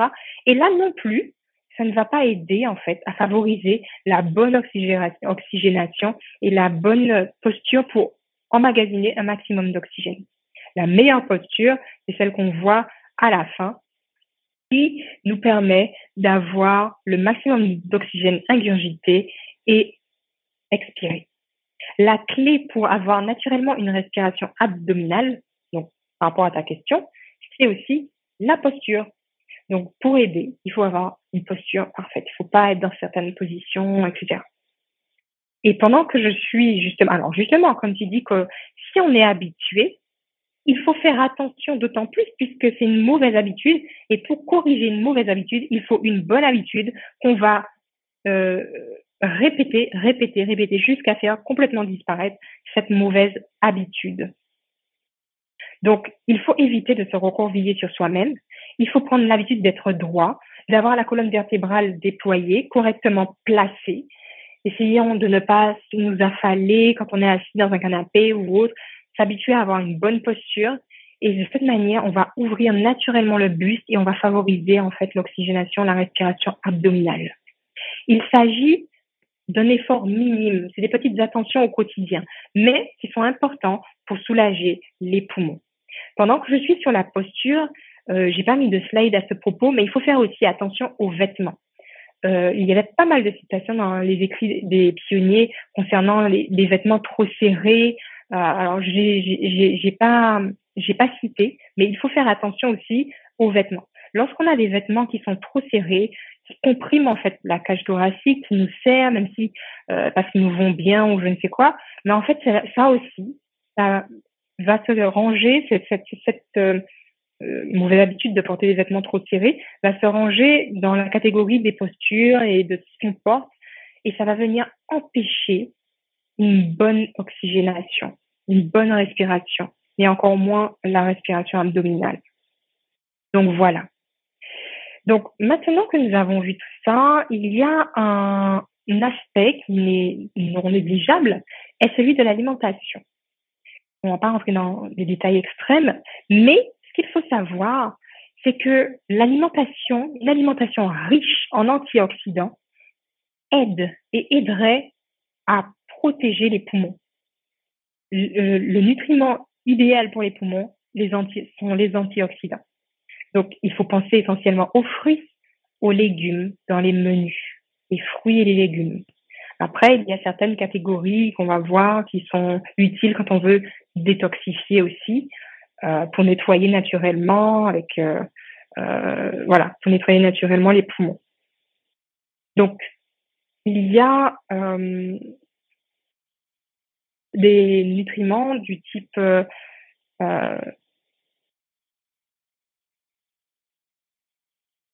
alors oui, on va avancer. Donc à ce moment-là, je mets l'autre slide. Donc voilà. Donc on a donc les noix du Brésil. On a aussi les brocolis, le gingembre qu'on va voir et les oignons. Donc c'est des nutriments. Alors c'est pas que ceux-là, hein. Ceux-là, ils vont aider à venir apporter des nutriments indispensables pour détoxifier. Mais d'une manière générale, comme je disais tout à l'heure, pour nourrir ses poumons, leur donner toutes les capacités nécessaires, il faut privilégier les aliments riches en antioxydants. L'alimentation joue un rôle essentiel pour être en bonne santé. Et cela passe par les poumons, les nutriments. Voilà. Donc, voilà quelques petites astuces au travers de ces différents nutriments que j'ai cités, à savoir les oignons, le brocoli, que nous allons voir. Donc, au niveau de l'oignon, c'est un des plus puissants antioxydants qui élimine les toxines accumulées dans les poumons. Il est riche en soufre. Il nettoie les voies respiratoires et il soulage même aussi l'asthme. Et oui, comment on l'utilise? Alors, je ne sais pas si tu as peut-être connu, quand tu avais de la toux, de pouvoir utiliser le sirop des oignons. Donc ça peut être aussi une recette quand on a une affection au niveau des voies respiratoires, de pouvoir faire du sirop d'oignon. Donc c'est très simple en fait. Il faut couper un oignon entier ou même deux. Enfin voilà, on additionne avec du miel et on le laisse macérer. Et en fait c'est le jus même de l'oignon qui va se former avec le miel, qui est effectivement aussi très riche en antioxydants et en nutriments nécessaires pour quand on a une toux apaisée au niveau de la trachée, quand on a la gorge irritée, et plus l'oignon qui va agir au niveau des voies respiratoires, qui contient du soufre, qui est nécessaire pour les poumons et les voies respiratoires, et même pour l'asthme aussi quand on a des difficultés. Alors, il est même aussi conseillé, alors, il faut pouvoir l'accepter, mais dans certains cas, on peut l'utiliser pur, comme ça, c'est-à-dire coupé en deux. On le laisse ouvert dans une chambre où s'il y a un enfant qui tousse, qui a une affection respiratoire, le fait de mettre un oignon coupé va permettre de dégager aussi, en fait, ses principes actifs dans l'air, voilà. Et l'inhalation va permettre de venir traiter aussi le problème de la toux. Oui. Alors, en fait, quand on fait le principe de laisser l'oignon coupé, alors, Chana a posé la question à savoir, oui, mais si on fait de la ventilation dans la chambre et qu'on met, si par exemple c'est dans une chambre qu'on va mettre l'oignon coupé, ben au final on va perdre pas mal du principe actif, c'est ça qu'on aura mis pour soigner ou pour aider à résoudre une pathologie. Et en fait, l'aération, je ne sais pas si ça avait été entendu, mais je vais le rappeler, la ventilation, comme on a vu, c'est pas permanent. C'est-à-dire, hormis le soir où là, idéalement, si on peut laisser entrouvert un peu pour que l'air puisse se renouveler pendant la nuit, là, c'est parfait. Dans la journée, ça va être plusieurs fois dans la journée qu'on va aérer, en fait.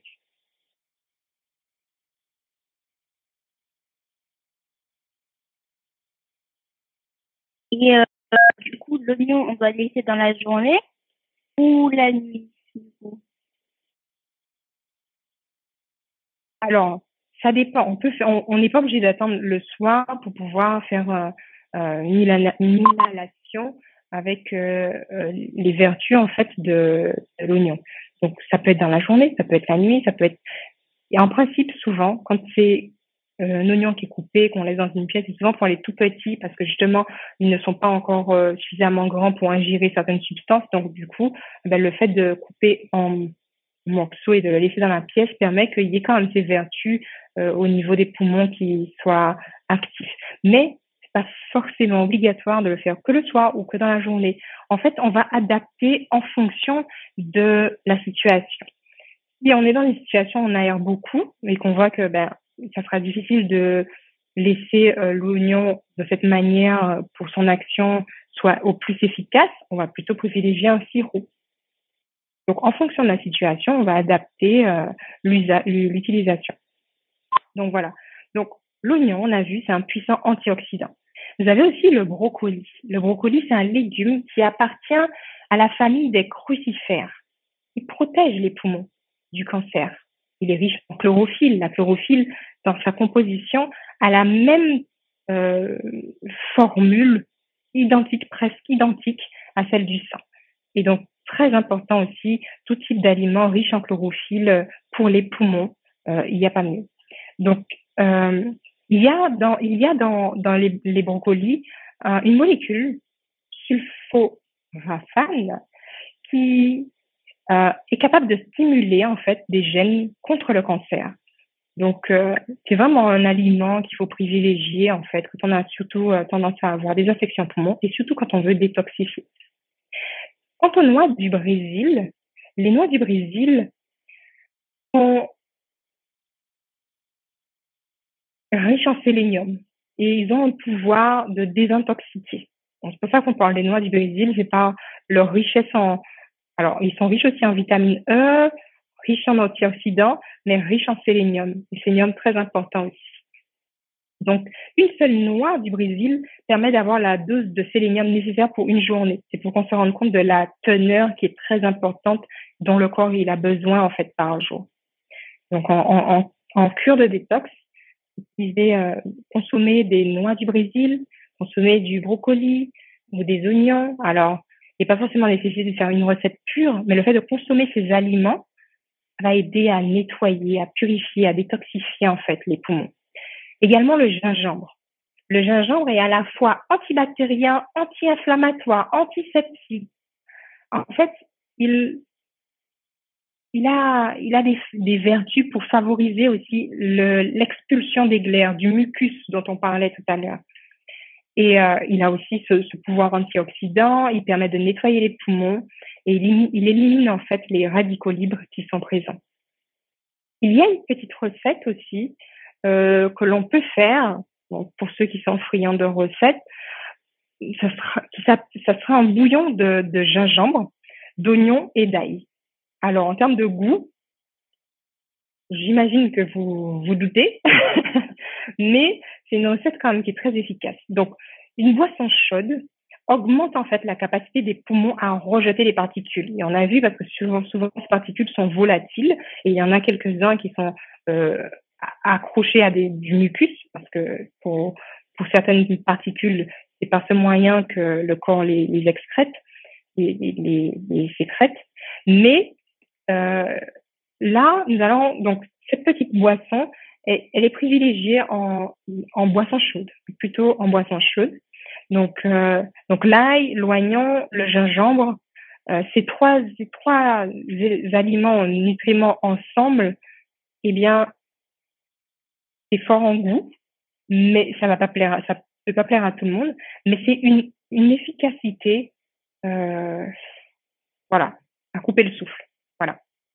Donc, il faut faire bouillir un oignon, 2 gousses d'ail avec un petit peu de gingembre.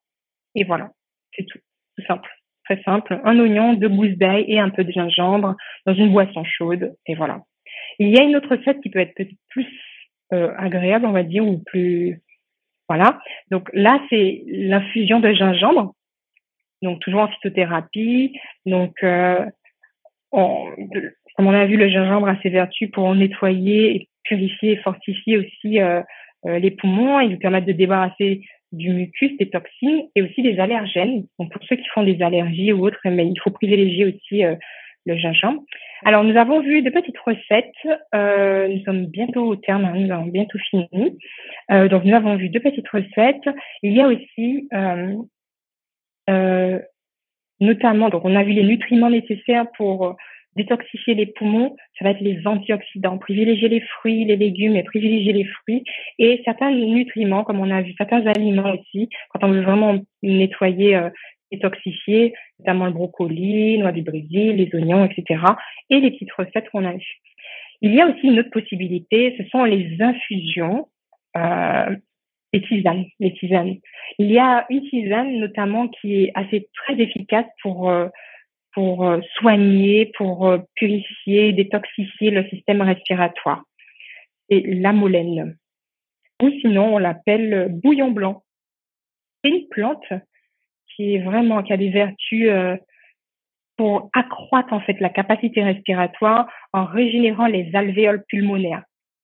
Depuis des dizaines d'années, les tisanes à base de molène sont utilisées pour évacuer le mucus sécrété dans les bronches. Donc, il est recommandé aujourd'hui par les herboristes pour le nettoyage complet des poumons.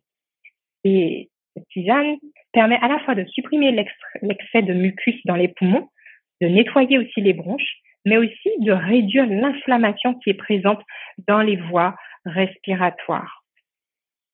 Donc, je vais vous afficher cette petite recette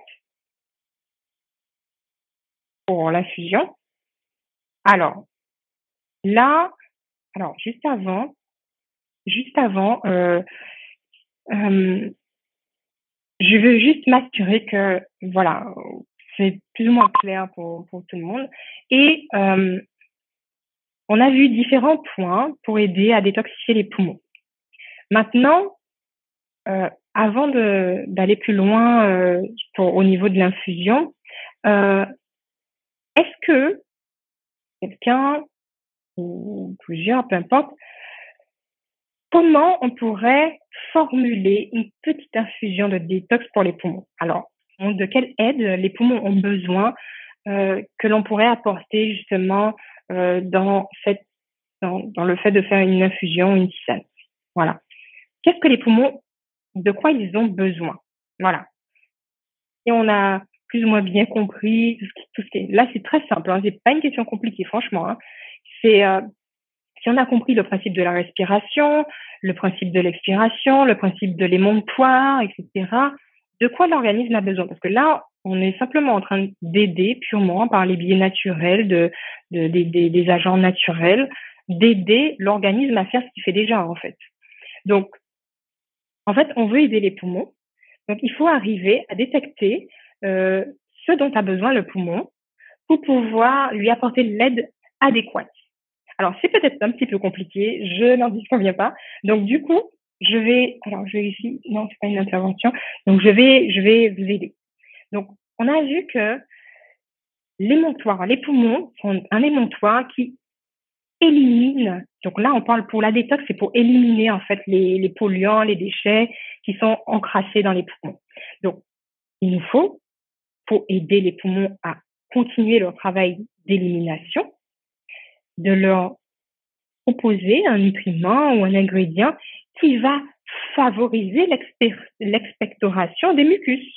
Par exemple, quand on veut faire une infusion, sachant que le corps il a besoin d'expectorer, on va lui de l'eau chaude, très important pour que ça puisse favoriser Pardon, tu voulais intervenir?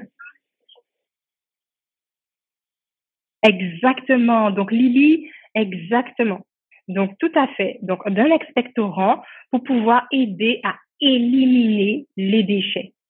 Mais il y a aussi, alors ça c'est le premier, on va dire la première aide qu'on peut apporter aux poumons pour détoxifier. Donc, un expectorant, quelque chose qui va permettre d'aider à éliminer les toxines. Mais il y a encore une deuxième aide qu'on peut lui apporter, sachant qu'il y a des polluants, il y a des agents extérieurs qui sont là, qui, du coup, qui font quelque chose à cet organisme-là, qui font quelque chose à cet organe-là. Qu'est-ce qu'ils font? Quand ces polluants sont là, qu'est-ce qu'ils font à l'organisme?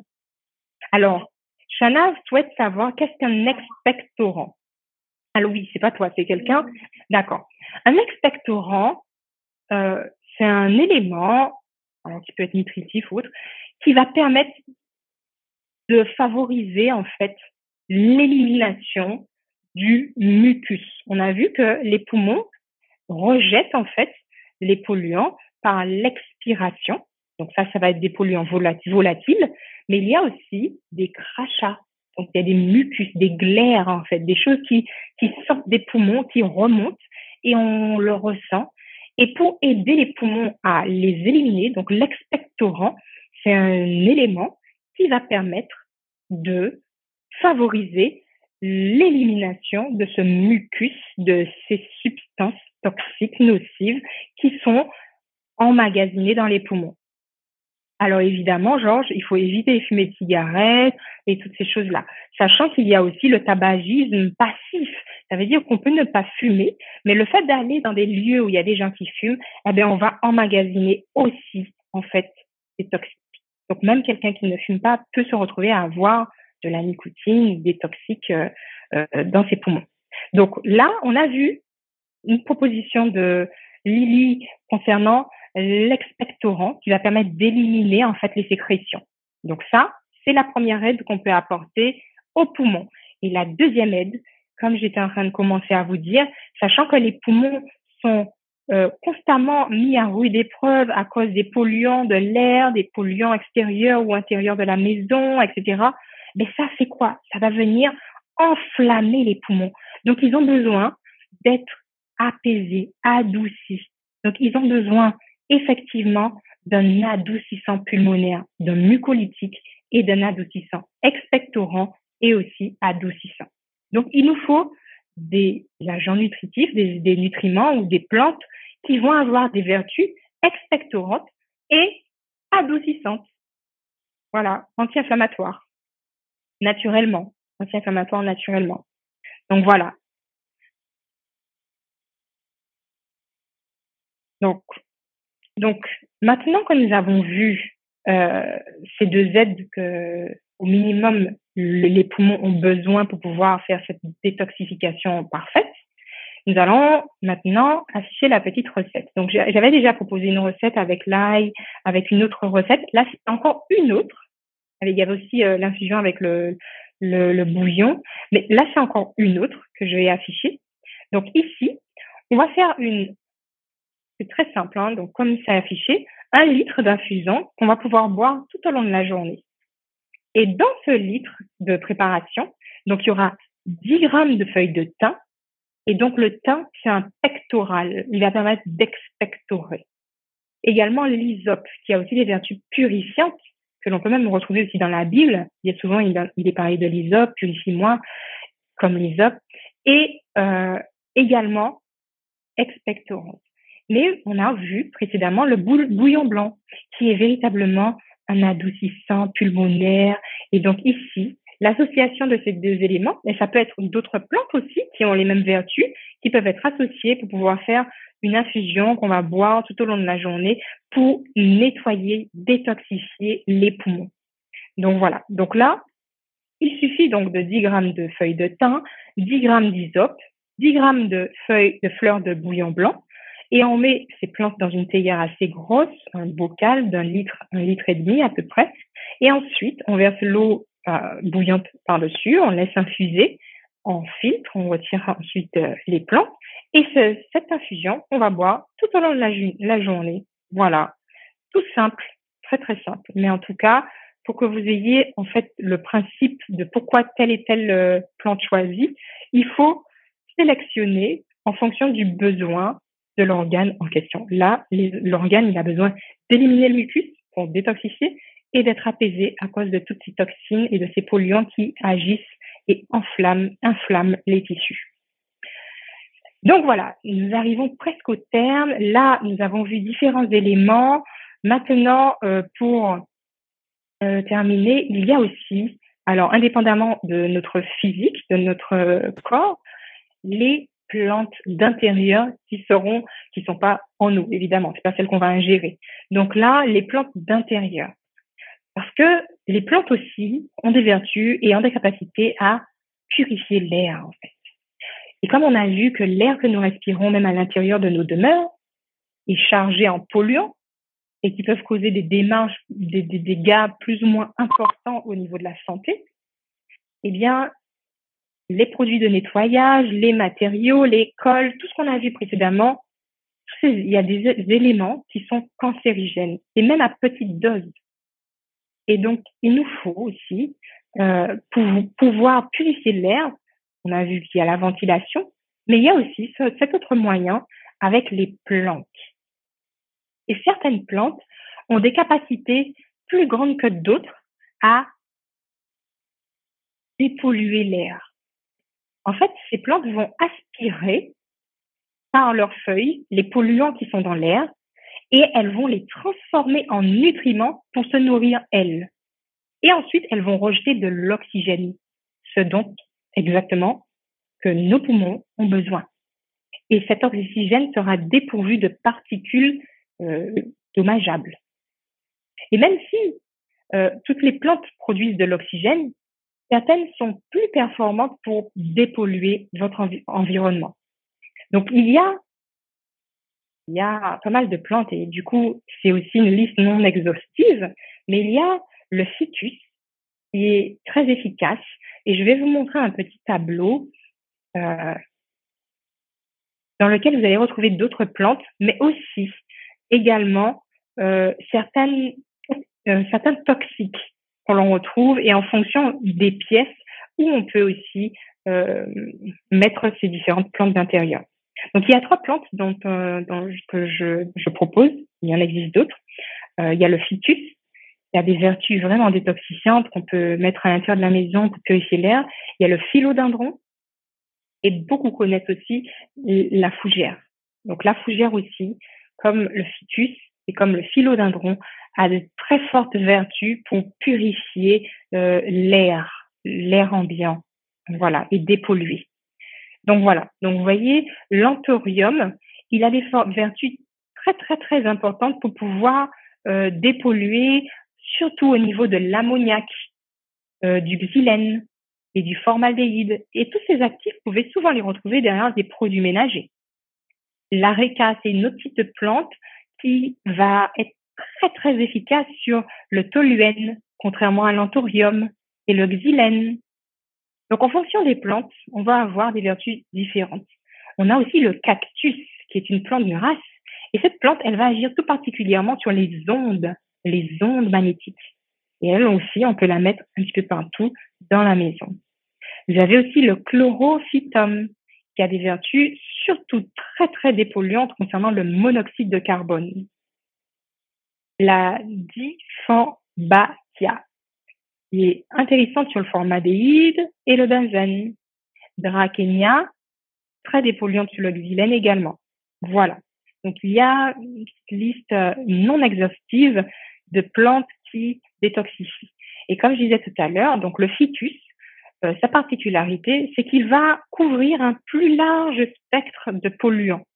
Et c'est pour ça qu'il est très intéressant, puisque il va pouvoir toucher plus de polluants, parce que certaines plantes vont toucher qu'un type de polluant, comme on a vu pour le cactus. Là, ça va être vraiment que les ondes et pas les autres polluants, non, l'ammoniac, etc.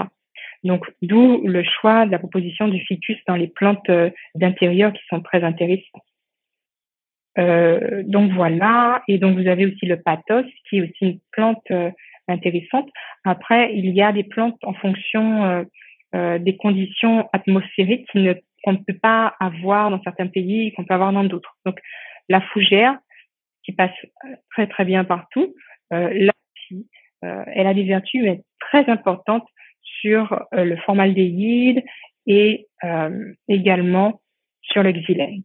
Voilà, et c'est des substances qu'on retrouve très souvent. Donc c'est pour ça que ce type de plante est plus recommandé en fait.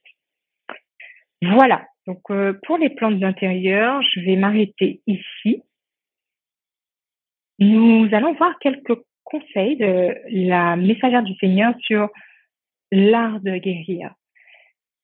Dans Testimonies for the Church, chapitre volume 5 à la page 443, il nous est dit qu'il existe de nombreuses façons de pratiquer l'art de la guérison. Mais il n'y a qu'une seule façon que le ciel approuve. Les remèdes de Dieu sont simples. Ce sont les simples agents de la nature qui ne taxeront pas ou ne débiliteront pas le système grâce à leurs puissantes propriétés. Un air, une eau pure, la propreté, un régime alimentaire approprié, la pureté de la vie et une confiance ferme en Dieu sont des remèdes dont des milliers de personnes meurent, faute de quoi ces remèdes sont dépassés parce que leur utilisation habile exige un travail que les gens n'apprécient pas. L'air frais, l'exercice physique, l'eau pure, des locaux propres, agréables, sont à la portée de tous et à peu de frais. Mais les médicaments sont chers, tant en termes de moyens que d'effets produits sur le système. Christian Temperance and Bible Hygiene, la page 160. L'air pur, la lumière du soleil, l'abstinence, le repos, l'exercice, une alimentation correcte, l'utilisation de l'eau, la confiance dans la puissance divine, voilà les vrais remèdes. Toute personne devrait avoir une connaissance des remèdes naturels et de la manière de les appliquer. Toute personne. Il est essentiel à la fois de comprendre les principes de traitement des malades et d'avoir une formation pratique qui permette d'utiliser ces connaissances à bon escient. Merci d'avoir écouté cette présentation avec intérêt. Pour plus d'informations, consultez notre site internet lereste.org et suivez-nous sur Facebook ainsi que sur YouTube à @lereste. Vous pouvez aussi nous contacter par email à info@lereste.org ou par téléphone au +33 6 12 60 13 69.